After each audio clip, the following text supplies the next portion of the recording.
مصر کے اندر حضرت موسیٰ علیہ السلام نے ایک کبتی کو تھپڑ مار دیا تھا. قرآن مجید کے دامن میں یہ واقعہ موجود ہے. تو آپ کی جلالت اور آپ کے زور کی تاب نہ لاتے ہوئے وہ وہیں ڈھیر ہو گیا اور اس کی موت واقع ہو گئی. تو مصر کے حالات کشیدہ ہو گئے اور حضرت موسیٰ علیہ السلام کو مصر چھوڑنا پڑا. تو وہ شہر مدین کی جانب جا رہے تھے کہ راستے کے اندر ایک کنواں تھا، وہاں کچھ لوگ اپنے جانوروں کو پانی پلا رہے تھے.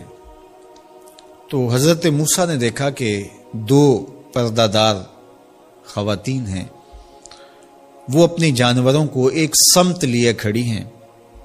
سمجھ گئے کہ مردوں کے ہجوم میں آنا نہیں چاہ رہی، ان کا حیا مانے ہے.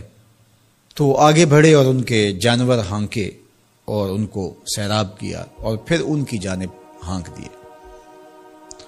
وہ واپس گئیں اور اپنے والد بزرگوار سے کہا کہ ایک سالے نوجوان جس کی آنکھوں میں شرم و حیا تھا، اس نے ہمارے ساتھ یہ مہربانی کی. تو ان کے والد گرامی نے کہا کہ جاؤ اس کو بلا کے لاؤ. قرآن مجید میں اس کا ذکر کیا گیا. فجاءتہ احداہما تمشی علی استحیاء، ان میں سے ایک خاتون حیا میں سمٹی ہوئی حاضر ہوئی. اس نے کہا کہ ہمارے والد گرامی آپ کو بلاتے ہیں، آپ نے ہمارے ساتھ جو مہربانی کی ہے اس کا وہ اجر دینا چاہتے ہیں. تو حضرت موسیٰ علیہ السلام ان کے ساتھ چلے گئے اور جب گئے تو یہ گھر تھا حضرت شعیب علیہ السلام کا اور یہ صاحبزادیاں حضرت شعیب علیہ السلام کی تھی. تو اس خاتون کا شرم و حیا کے ماحول میں حضرت موسیٰ علیہ السلام کو یہ کہنا اور چل کے اس انداز سے آنا، قرآن نے اس کی حکایت بیان کی ہے. تو خدا کو پسند ہے کوئی خاتون حیا کے ماحول میں آئے تو اللہ اس کی آمد کو اور اس کے آنے کو قرآن کا عنوان بنا دیتا ہے اور قرآن کی حکایت بنا دیتا ہے کہ جو خاتون حیا کے جوہر کی مالکہ ہو وہ اللہ کو کتنی اچھی لگتی ہے. اللہ اکبر.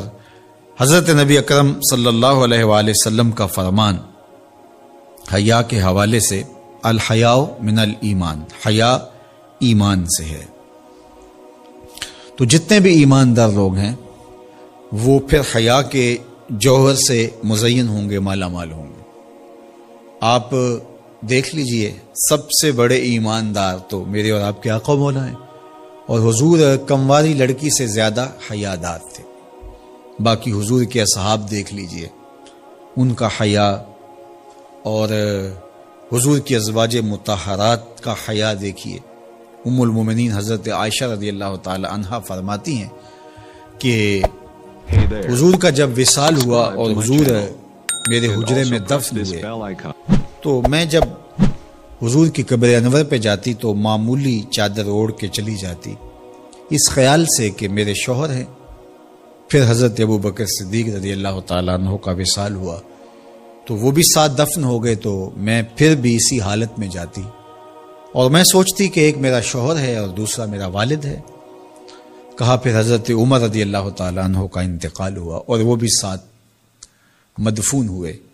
تو حضرت ام المومنین فرماتی ہیں کہ اب جب میں جاتی تو میرا جانے کا انداز مختلف تھا. فواللہ ما دخلت الا وانا مشدودۃ علی ثیابی حیاء من عمر. کہا اب جب بھی میں جاتی تو خوب اوڑھنی اوڑھ کے اور چادر لے کے جاتی، مجھے عمر سے حیا آتی. یہ ام المومنین کا انداز زندگی ہے. مخدرات اسلام کو اس سے سیکھنا چاہیے. جو قبر میں دفن ہیں ان سے بھی یہ حیا کریں، جو مومنوں کی ماں بھی لگتی ہیں. اور آج یہ دلائل دیے جائیں کہ پردہ تو جناب دل کا ہوتا ہے، چہرے کا پردہ تو نہیں ہے. باقی کسی کو اپنی آنکھ میں شرم پیدا کرنی چاہیے. عورت کو کیا ضرورت ہے کہ وہ اپنے آپ کو ڈھانپ کے رکھے.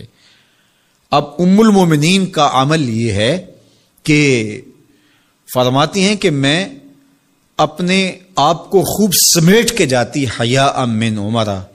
عمر قبر میں ہیں لیکن ام المومنین فرماتی مجھے پھر بھی حیا آتی. اور حضرت سیدہ طیبہ طاہرہ حضرت فاطمہ تو زہرا رضی اللہ تعالی عنہا نے کہا کہ عورت کے لیے بہترین پردہ یہ ہے کہ اس کو کوئی غیر مرد نہ دیکھے اور وہ غیر مرد کو نہ دیکھے۔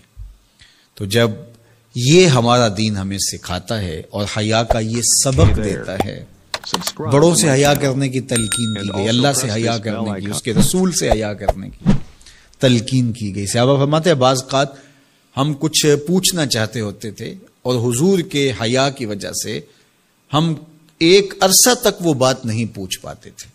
آج دادا کے سامنے بچے جس طرح بات کرتے ہیں اور جس طرح بچوں سے حیا کا جوہر ختم ہو گیا ہے اور اس کو وہ تہذیب نو کا کرشمہ سمجھتے ہیں اور جدید دور کی کرامت سمجھتے ہیں، یہ دور جدید کی کرامت نہیں ہے، یہ جاہلیت ہے۔